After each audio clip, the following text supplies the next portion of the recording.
Article 14, to ensure that as we walk further, the developments are non-arbitrary. Article 21, due process and dignity. 19, freedom in a digital society. 39A, equal access to justice, and so on and so forth. AI does not replace these values. AI must operationalize all these values and much more that the Constitution promises to our citizens. Good morning, everyone.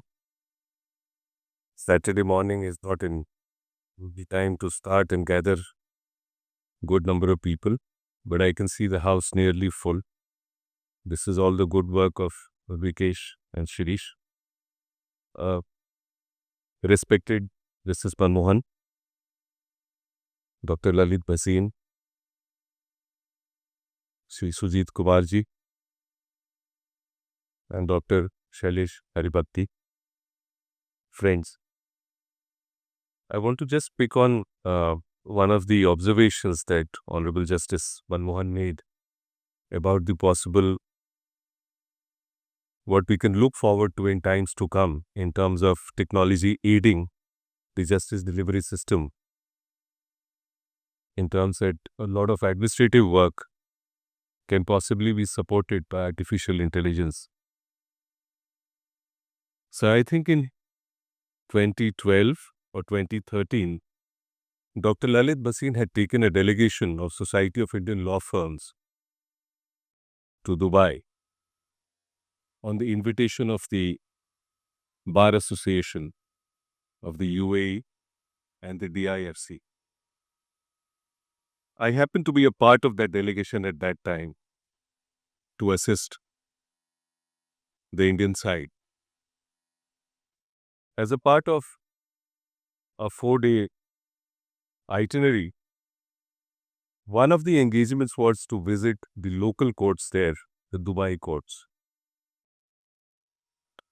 And back then, we were given a walkthrough of how the Dubai courts functioned in terms of engaging with a litigant.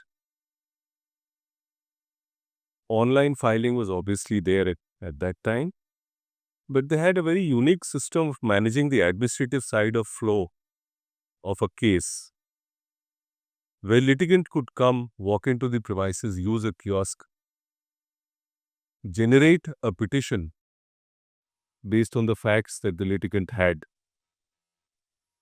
possibly upload it if the litigant was comfortable, or carry it back on an email, through an email, have a look at it at home, if needed, have a legal consultation, and then file it.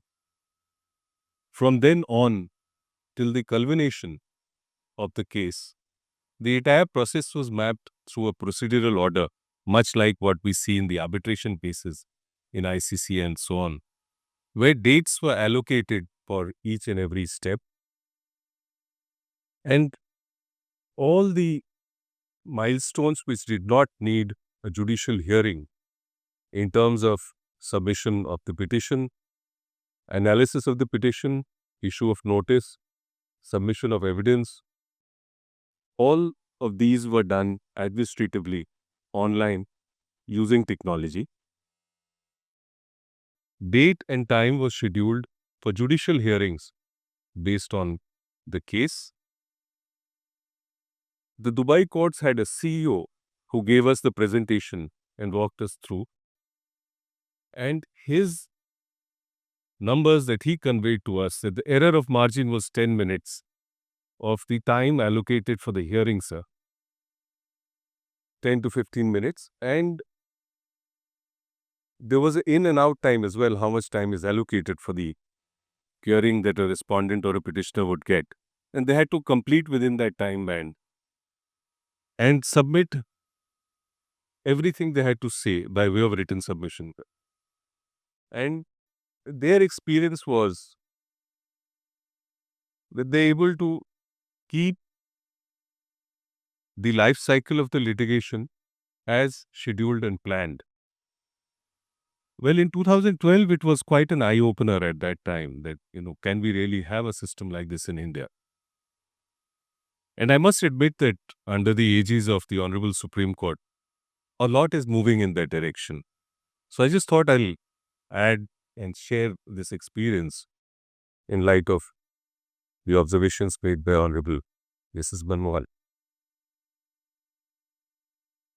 It is a privilege to join the national conference at a moment when India stands at the intersection of two very profound journeys. Our constitutional evolution, as we stand and have just completed 75th year of our constitution, and we move on to the 76th year, and the other journey being of our technological revolution. When we entered the 75th year of our constitution last year, on 26th of November, we had a lot to reflect on how we started, how the constitution came about, what are the contours and pillars and guiding principles. Have we been able to live up as institutions, each of us, to what the constitution expected out of all the institutions? And as we close the 75th year, it was our turn to look at the future. For the next 25 years, when we complete 100 years of our independence, we have certain goals set for ourselves. And therefore, the discussion around technology is very, very crucial and timely. We often say India is changing rapidly, but today, I would submit something more. India is not just changing, India is being re-architected. Re-architected through digital public infrastructures, through government reforms, through expanding aspirations, and through the infusion of artificial intelligence and data-driven systems into daily functioning of institutions across. The transformation has deep implications for our democracy, for our judicial delivery, regulation, and citizen empowerment. And therefore, it has deep implication for all of us gathered here today: government policymakers, judicial administrators, legal researchers, bar leaders, technologists on the legal spectrum side, and law school scholars. All of us together will shape the next generation of reforms on the legal and technology side. India is a nation where constitutional values and technological capabilities must move in harmony. Our constitution, visionary in its spirit and flexible in its design, entrusts all institutions with a common purpose: to secure justice, social, economic, and political, to all our citizens. Today, artificial intelligence guides us, gives us tools to deliver justice faster, fairer, and more efficiently than ever before. But we need to follow and keep in mind the constitutional principles that should help us navigate through this process. Article 14, to ensure that as we walk further, the developments are non-arbitrary. Article 21, due process and dignity. 19, freedom in a digital society. 39A, equal access to justice, and so on and so forth. AI does not replace these values. AI must operationalize all these values and much more that the Constitution promises to our citizens. The responsibility for aligning what technology can do and what the Constitution demands rests on three pillars represented here today. Of course, in an informal setting: the government, the judiciary, and the legal sector. As Sir was mentioning, India today handles a very high volume of cases across all courts, running into 4.5 plus crores. A rapidly expanding regulatory landscape and rising citizen expectations as citizens get more and more aware of their rights is a real-time service delivery issue. And complex data flows across government and private platforms are also making it important to learn how we manage, analyze, and implement the outcomes of the data. Traditional processes, therefore, no matter how sincere, cannot match the scale and speed required in the present times. AI and technology bring three transformative promises in the present context. First, enhancing institutional efficiency through automation, intelligent search, drafting assistance, legal data analytics, and workflow optimization. Second, democratization of access to justice. By simplifying legal language, providing online dispute resolution, and enabling citizen-facing AI assistance. On this, I want to add, under the guidance and support of the committee constituted by the Honorable Supreme Court to promote use of AI in the judicial delivery system and to make it citizen-facing, we as a department have been working to reinventing and revamping the single repository of Indian laws, authenticated repository of Indian laws, India Code. The whole process of revamping India Code started with the idea that we should make available the entire set of Indian laws in all 22 languages across the country. So the challenge around, first, updating the content, second, being able to efficiently translate the content, and third, to be able to bringing it to every person's palm top or a phone, or in the easiest of manner. On all the three counts, we are in the process of revamping it, sir. And sometime next year, we should be able to deliver the entire authenticated repository of Indian laws to every citizen in the country in their language on their phone. And all this has been possible because of the guidance and initiatives that the Supreme Court had earlier initiated with respect to translating the judgments and making the judgments available, and therefore expanding the vision to also making the laws available.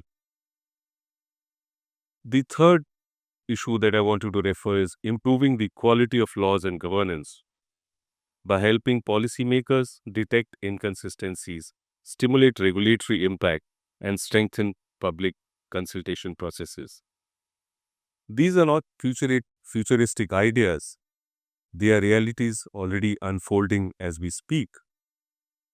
The Government of India has adopted a structural and phased approach to digitization, modernization, and governance reforms in the justice ecosystem. Let's see some of the pillars and essential elements. India Code, as I was mentioning, and additionally e-Gazette, e-Court Services, National Judicial Data Grid, LIMS, and so on. And emerging data integration platforms form the building blocks of a unified digital legal state. The next phase involves API-driven interoperability, AI-ready datasets, national registries of rules, regulations, and subordinate legislations. This infra will determine how AI is trained, deployed, and governed.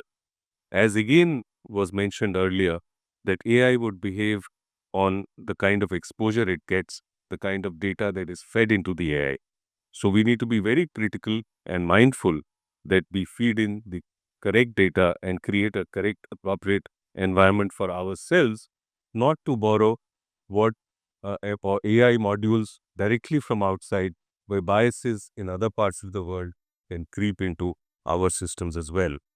So in this regard, we are also aware that the AI mission, which is already under implementation, and the LLMs, that the Indian blocks of LLMs that are under preparation and possibly achievable in a very short time, will again form a building block for our AI architecture. The other important element is on use of plain language in lawmaking. As courts themselves have observed, Laws must be intelligible to citizens. AI tools can help detect ambiguity, reduce doubts and verbosity, simplify complex provisions, and provide multilingual drafts in accessible formats. Plain language is not merely good drafting, it is good governance because it enables citizens' engagement real time and much deeper. In many areas like finance, telecommunications, environment, arbitration, and so on and so forth, regulation is increasing in complexity. AI could possibly help regulators analyze impact in real time, detect compliance gaps, predict systemic risks, evaluate competing policy options, and improve public consultation processes. This will result in better rules, faster implementation, lower compliance burdens for citizens and businesses. The other most important aspect is on capacity building around AI. Are we capable of handling AI in the way it should be used or put to use? Are we able to understand what are the right choices? Skill building, therefore, is very central. Under Mission Karam Yogi and various institutions under departments of the government, like Institute for Legislative Drafting and Training and the Capacity Building Commission, the government is continuously working to strengthen AI in law training modules, drafting governance frameworks, legal data and analytics tools for the legislative and legal transactions, and continuous learning ecosystems. We must prepare future legislative drafters, policy officers, prosecutors, judicial administrators, and regulatory lawyers for a technology augmented environment. This is essential for a Viksit Bharat as we walk through the next 25 years. Ethical concerns in the AI environment is also something very important to be mindful of. AI in law must be accountable, transparent, explainable, safe, free from biases, non-discriminatory, aligned with constitutional values. We must guard against algorithm bias, ensure due process protections, protect privacy, and embed audit mechanisms. The goal is clear. AI must assist in justice. It must never replace human judgment. AI, therefore, will reshape legal practice more profoundly than any other profession. For lawyers, with tools for research, drafting, contract review, discovery, risk analysis, dispute predictions, and regulatory compliance. For law firms, building legal tech capabilities, training associates, and adapting litigation analytics. For law schools, who form a very important building block and contribute to the legal talent, integrating law and technology, AI ethics, digital constitutionalism, computational law, and privacy engineering. In fact, I want to add here that recently in our initiative to bring in plain language as a norm across all levels of the legal profession, whether it is drafting of laws or drafting of pleadings or even communications which have implications, which have legal implications. We have reached out to all the national law universities to introduce courses as a part of their LLB curriculum on plain language drafting, use of plain language in drafting and legislative drafting. And the response has been very positive.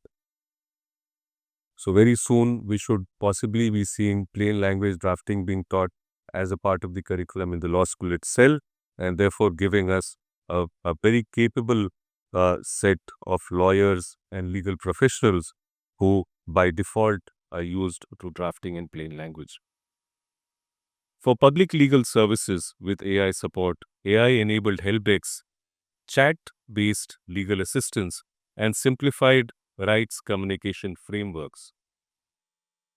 Even in ODR, the use of AI can be very, very useful and can assist in clearing of small claims, consumer disputes, tenancy matters, digital transactions, service delivery grievances, and so on. India's moment has come as we speak. The world is watching India for a reason. We have something very unique.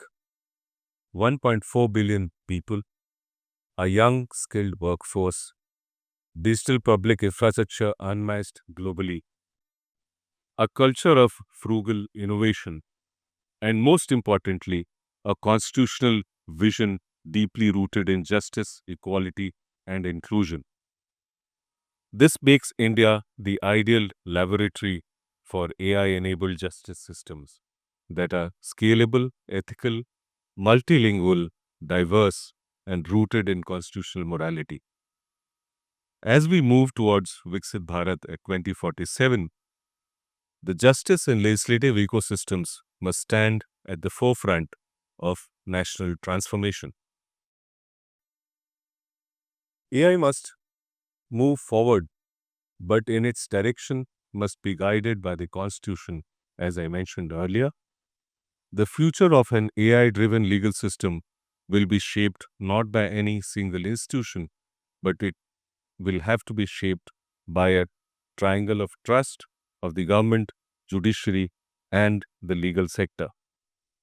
Let me end with a fundamental objective to share. Technology must not only make the system efficient, it must make justice more human, more accessible, and more compassionate. A Viksit Bharat demands a legal system where no citizen is intimidated by complexity, no litigant is crushed by delay, no lawyer is burdened by outdated processes, no judge is slowed by manual tasks or administrative tasks, no policymaker is constrained by lack of data tools. The time has come to build a people-first, AI-enabled, constitution-anchored legal republic. Viksit Bharat at 2047 will not be built on economic strength alone. It will be built on the strength of our laws, our institutions, and our commitment to fairness and dignity. This is the decade that will shape the next century. This is the generation that must build the legal architecture of a developed India. And this is the moment where we must choose ambition over hesitation, vision over inertia, and innovation over the routine. Let us abandon the old fear. Will technology replace humans? No. The real question is, will humans use technology wisely and constitutionally to uplift society? Artificial intelligence is not a threat to the legal system. It is a force multiplier, as our Honorable Justice was mentioning earlier, for the legal system. The world is watching, the Constitution is guiding, the future is waiting. Together, let us architect the legal foundations of a truly Viksit Bharat. Thank you.